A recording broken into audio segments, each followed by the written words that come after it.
Johannes Rueger, Senior Vice President of Diesel Engineering for Bosch, on the success story that diesel engine vehicles have become in the past 2 years with U.S. retail and fleet buyers.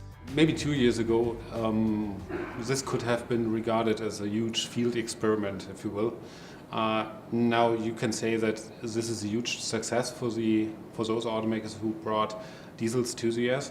Take rate varies, of course, between the different vehicles, but it's between 20 and 50%, I would say, for passenger car and light duty or light trucks. In some of the cases, even way beyond that.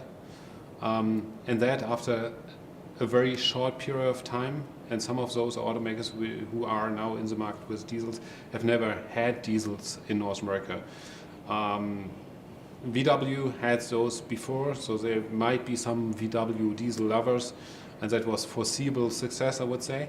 But Audi, BMW never had any diesel, and they are quite successful with those applications as well.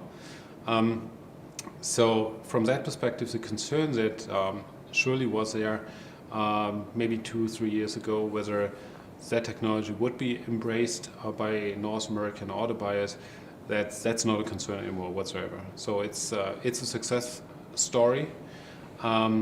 And in terms of fleet buyers, if you talk about larger vehicles, so commercially used vehicles, of course, those vehicles had diesel options in the past and will offer diesel options in the future as well. And the take rate typically is between 60-70% or so.